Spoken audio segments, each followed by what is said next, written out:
morning. Welcome to Hindi is Easy. Today we are going to do the reading of the new lesson Pariksha lesson 10 class 6 Malhar Hindi NCERT textbook. परीक्षा। जब रियासत देवगढ़ के दीवान सरदार सुजान सिंह बूढ़े हुए तो परमात्मा की याद आई। जाकर महाराज से विनय की कि दीनबंधु दास ने श्री राम की सेवा 40 साल तक की, अब मेरी अवस्था भी टल गई। राजकाल संभालने की शक्ति नहीं रही।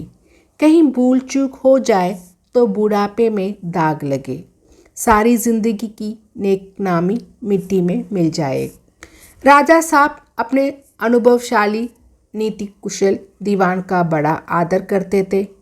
बहुत समझाया, लेकिन जब दीवान साहब ने न माना तो हार कर उनकी प्रार्थना स्वीकार कर ली, पर शर्त ये लगा दी कि रियासत के लिए नया दीवान आप ही को खोजना पड़ेगा। दूसरे दिन देश के प्रसिद्ध पत्रों में ये विज्ञापन निकला कि देवगढ़ के लिए एक सुयोग्य दीवान की ज़रूरत है। जो सज्जन अपने को इस पद के योग्य समझे वह वर्तमान सरकार सुजान सिंह की सेवा में उपस्थित हो। ये ज़रूरी नहीं है कि वह ग्रेजुएट हो, मगर हष्टपुष्ट होना आवश्यक है। दागिनी के मरीज को यहाँ तक कष्ट उठाने की कोई ज़रूरत नहीं। 1 महीने तक उम्मीदवारों के रहन सहन आचार विचार की देखभाल की जाएगी। विद्या का कम परंतु कर्तव्य का अधिक विचार किया जाएगा। जो महाशय इस परीक्षा में पूरे उतरेंगे वह इस उच्च पद पर सुशोभित होंगे। इस विज्ञापन के सारे मुल्क में तहलका मचा दिया। ऐसा ऊंचा पद और किसी प्रकार की कैद नहीं, केवल नसीब का खेल है। सैकड़ों आदमी अपना अपना भाग्य परखने के लिए चल खड़े हुए। देवगढ़ में नए नए और रंग बिरंगे मनुष्य दिखाई देने लगे। प्रत्येक रेलगाड़ी से उम्मीदवारों का एक मेला सा उतरता। कोई पंजाब से चला आता था, कोई मद्रास से, कोई नए फैशन का प्रेमी, कोई पुरानी सादगी पर मिटा हुआ। रंगीन एमामे, चौगे और नाना प्रकार के अंगारे और कंटोप देवगढ़ में अपनी सचदच दिखाने लगे। लेकिन सबसे विशेष संख्या ग्रेजुएटों की थी, क्योंकि सनद की कैद ना होने पर भी सनद से पर्दा तो ढका रहता है। सरदार सुजान सिंह ने इन महानुभावों के आदर सत्कार का बड़ा अच्छा प्रबंध कर दिया था। हर एक मनुष्य अपने जीवन को अपनी बुद्धि के अनुसार अच्छे रूप में दिखाने की कोशिश करता था। मिस्टर 9 बजे दिन तक सोया करते थे। आजकल वे बगीचे में टहलते हुए उषा का दर्शन करते थे। मिस्टर द, स और ज से उनके घरों पर नौकरों के नाक में दम था, लेकिन ये सज्जन आजकल आप और जनाब के बगैर नौकरों से बातचीत नहीं करते थे। मिस्टर ल को किताब से घृणा थी, परंतु आजकल वे बड़े बड़े ग्रंथ देखने पढ़ने में डूबे रहते थे। जिससे बात कीजिए वह नम्रता और सदाचार का देवता बना मालूम देता था। लोग समझते थे कि 1 महीने का झंझट है, किसी तरफ काट ले, कहीं कार्य सिद्ध हो गया तो कौन पूछता है। लेकिन मनुष्यों का वह बूढ़ा जौहरी आड़ में बैठा हुआ देख रहा था कि इन बगुलों में हंस कहाँ छिपा हुआ है। एक दिन नए फैशन वालों को सूझी कि आपस में हॉकी का खेल हो जाए। ये प्रस्ताव हॉकी के मजे हुए खिलाड़ियों ने पेश किया। ये भी तो आखिर एक विद्या है, इसे क्यों छिपा रखें। संभव है कुछ हाथों की सफाई ही काम कर जाए। चलिए, तय हो गया। फील्ड बन गई। खेल शुरू हो गया और गेंद किसी दफ्तर के अप्रेंटिस की तरह टोकरे खाने लगी। रियासत देवगढ़ में ये खेल बिल्कुल निराली बात थी। पढ़े लिखे भले मानुस लोग शतरंज और ताश जैसे गंभीर खेल खेलते थे। दौड़ कूद के खेल बच्चों के खेल समझे जाते थे। खेल बड़े उत्साह से जारी था। दावे के लोग जब गेंद को लेकर तेजी से उड़ते तो ऐसा जान पड़ता था कि कोई लहर बढ़ती चली आती है, लेकिन दूसरी ओर के खिलाड़ी इस बढ़ती हुई लहर को इस तरह रोक लेते थे कि मानो लोहे की दीवार है। संध्या तक यही धूमधाम रही। लोग पसीने से तर हो गए। खून की गर्मी आंख और चेहरे से झलक रही थी। हाफते हाफते बेदम हो गए, लेकिन हार जीत का निर्णय ना हो सका। अंधेरा हो गया था। इस मैदान में ज़रा दूर हटकर एक नाला था। उस पर कोई पुल न था। प्रतीकों को नाले में से चलकर आना पड़ता था। खेल अभी बंद ही हुआ था और खिलाड़ी लोग बैठे दम ले रहे थे कि एक किसान अनाज से भरी हुई गाड़ी लिए हुए उस नाले में आया। लेकिन कुछ तो नाले में कीचड़ था और कुछ उसकी चढ़ाई इतनी ऊंची थी कि गाड़ी ऊपर ना चढ़ सकती थी। वह कभी बैलों को ललकारता, कभी पहिए को हाथ से धकेलता, लेकिन बोझ अधिक था और बैल कमज़ोर। गाड़ी ऊपर को ना चढ़ती और चढ़ती भी तो कुछ दूर चढ़कर फिर घिसक कर नीचे पहुंच जाती।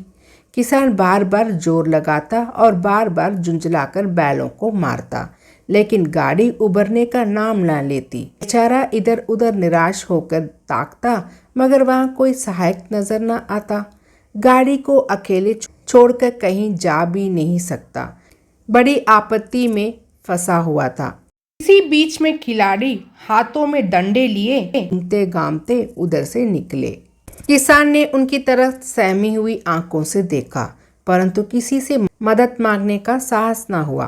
खिलाड़ियों ने भी उसको देखा, मगर बंद आंखों से, जिनमें सहानुभूति ना थी। उनमें स्वार्थ था, मद था, मगर उदारता और वात्सल्य का नाम भी ना था। लेकिन उसी समूह में एक ऐसा मनुष्य था जिसके हृदय में दया थी और साहस था। आज हॉकी खेलते हुए उसके पैरों में चोट लगी थी। लंगड़ता हुआ धीरे धीरे चला आता था। अकस्मात उसकी निगाह गाड़ी पर पड़ी, टिटक गया। उसे किसान की सूरत देखते ही सब बातें ज्ञात हो गई। डंडा एक किनारे रख दिया, कोट उतार डाला और किसान के पास जाकर बोला, मैं तुम्हारी गाड़ी निकाल दूं? किसान ने देखा एक गटे हुए बदन का लंबा आदमी सामने खड़ा है। झुककर बोला, हुजूर, मैं आपसे कैसे कहूँ? युवक ने कहा, मालूम होता है तुम यहाँ बड़ी देर से फंसे हो। अच्छा, तुम गाड़ी पर जाकर बैलों को साधो, मैं पहिए को धकेलता हूँ, अभी गाड़ी ऊपर चढ़ जाती है। किसान गाड़ी पर जा बैठा। युवक ने पहिए को जोर लगाकर उकसाया। कीचड़ बहुत ज्यादा था। वह घुटने तक जमीन में गड़ गया, लेकिन हिम्मत ना हारी। उसने फिर जोर किया। उधर किसान ने बैलों को ललकारा। बैलों को सहारा मिला, हिम्मत बंध गई। उन्होंने कंधे झुकाकर एक बार जोर किया तो गाड़ी नाले के ऊपर थी। किसान युवक के सामने हाथ जोड़कर खड़ा हो गया। बोला, महाराज, आपने आज मुझे उबार लिया, नहीं तो सारी रात मुझे यहाँ बैठना पड़ता। युवक ने हंसकर कहा, आप मुझे कुछ इनाम देते हो? किसान ने गंभीर भाव से कहा, नारायण चाहेंगे तो दीवानी आपको ही मिलेगी। युवक ने किसान की तरफ गौर से देखा। उसके मन में एक संदेह हुआ, क्या यह सुजान सिंह तो नहीं है? आवाज़ मिलती है, चेहरा मोहरा भी वही। किसान ने भी उसकी ओर तीव्र दृष्टि से देखा। शायद उसके दिल के संदेह को बांप गया। मुस्कुराकर बोला, गहरे पानी में पैटने से ही मोती मिलता है। निदान महीना पूरा हुआ। चुनाव का दिन आ पहुंचा। उम्मीदवार लोग प्रातःकाल ही से अपनी किस्मतों का फैसला सुनने के लिए उत्सुक थे। दिन काटना पहाड़ हो गया। प्रत्येक के चेहरे पे आशा और निराशा के रंग आते थे। नहीं मालूम आज किसके नसीब जागेंगे, ना जाने किस पर लक्ष्मी की कृपा दृष्टि होगी। संध्या समय राजा साहब का दरबार सजाया गया। शहर के रईस और दानद्य लोग, राज्य के कर्मचारी, दरबारी तथा दीवानी के उम्मीदवारों का समूह सब रंग बिरंगी सज धज बनाए दरबार में आ विचारे। उम्मीदवारों के कलीजे धड़क रहे थे। जब सरदार सुजान सिंह ने खड़े होकर कहा, मेरी दीवानी के उम्मीदवार महाशयों, मैंने आप लोगों को जो कष्ट दिया है उसके लिए मुझे क्षमा कीजिए। इस पद के लिए ऐसे पुरुष की आवश्यकता थी जिसके हृदय में दया हो, साथ साथ आत्मबल, हृदय वह जो उदार हो, आत्मबल वह जो आपत्ति का वीरता के साथ सामना करे। और इस रियासत के सौभाग्य से हमें ऐसा पुरुष मिल गया। ऐसे गुण वाले संसार में कम हैं और जो हैं कीर्ति और मान के शिखर पर बैठे हुए हैं, उन तक हमारी पहुंच नहीं। मैं रियासत के पंडित जानकीनाथ शाह को दीवानी पाने पर बधाई देता हूँ। रियासत के कर्मचारियों और रईसों ने जानकीनाथ की तरफ देखा। उम्मीदवार दल की आंखें उधर उठी, मगर उन आंखों में सत्कार था, उन आंखों में ईर्ष्या। सरदार साहब ने फिर फरमाया, आप लोगों को ये स्वीकार करने में कोई आपत्ति ना होगी कि जो पुरुष स्वयं जख्मी होकर भी एक गरीब किसान की भरी हुई गाड़ी को दलदल से निकालकर नाले के ऊपर चढ़ा दे, उसके हृदय में साहस, आत्मबल और उदारता का वास है। ऐसा आदमी गरीबों को कभी ना सतवाएगा। उसका संकल्प दृढ़ है जो उसके चित्त को स्थिर रखेगा।